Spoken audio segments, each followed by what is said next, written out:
Père, du Fils et du Saint-Esprit.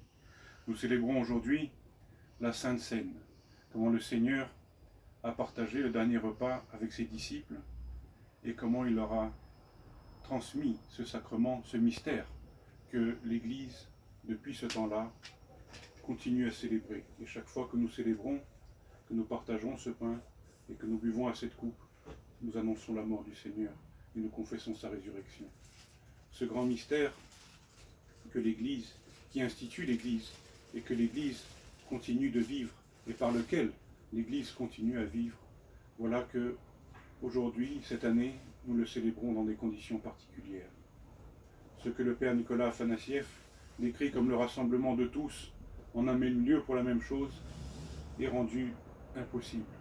Nous sommes, grâce aux moyens techniques modernes, réunis tous ensemble pour la même chose, mais pas en un même lieu. Et cette privation de la communion commence à se faire sentir. Et nous sentons comment, même si nous arrivons à partager, grâce aux vidéos, à vivre ensemble des choses, comment cette communion au corps et au sang du Christ peut nous manquer. Et je crois qu'il y a là quelque chose d'important, que nous arrivons à vivre des choses tous ensemble pour la même chose, mais que l'essentiel nous manque. Et quand, à nouveau, nous retrouverons la possibilité de pouvoir nous réunir, je crois que cette réunion, ce rassemblement de la paroisse, de la communauté eucharistique, pour la célébration de l'Eucharistie, prendra une autre dimension. C'est ce que nous arriverons à, ce que nous aurons appris de cette épreuve, où nous ne pouvons pas nous rassembler.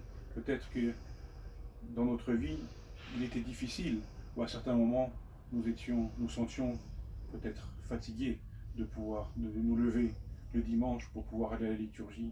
Cela nous semblait être au-dessus de nos forces, mais que dans cette épreuve que nous traversons aujourd'hui, cela nous donnera encore plus de force. De ce rassemblement eucharistique, de cette communauté paroissiale, je crois que nos communautés paroissiales pourront retrouver un sens, pourront retrouver une force, pourront retrouver un dynamisme, pour pouvoir vivre cela. Pas parce que nous serons heureux de nous retrouver, pas parce que nous serons contents de pouvoir enfin vivre ces moments tous ensemble, mais parce que nous pourrons aussi manifester la gloire de Dieu. Ce rassemblement de l'Église, ce rassemblement de la communauté eucharistique, c'est aussi peut-être le deuxième sens que nous trouvons dans cette épreuve que nous traversons.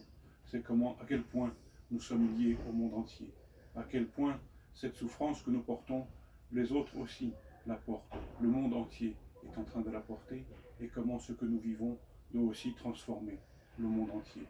C'est ce que l'Église nous a transmis, ce que l'expérience devrait nous faire vivre, et que ce que nous vivons actuellement peut-être nous donne conscience. Et que voilà, dans cette année particulière, dans cette semaine sainte particulière, dans ce jeudi saint particulier, où nous célébrons,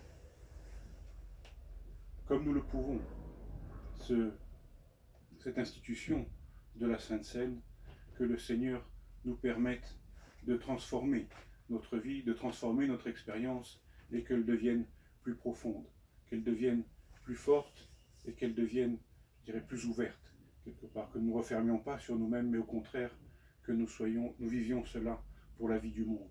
Ce sont les paroles que nous disons dans la célébration de la liturgie de Saint-Basile, répandues pour la vie du monde. Et nous célébrons et nous vivons notre foi chrétienne pour que le monde croie, que le Seigneur nous donne de pouvoir vivre le plus intensément possible ces moments, ces liturgies, et les liturgies que nous célébrerons tous ensemble, quand nous nous réunirons dans nos assemblées paroissiales, dans nos assemblées eucharistiques, et que tous ensemble, tous pour la même chose, en un même lieu, soit pour nous une source de régénération pour notre foi, et que nous devenions ainsi les témoins du Christ ressuscité et les témoins du royaume de Dieu. Amen.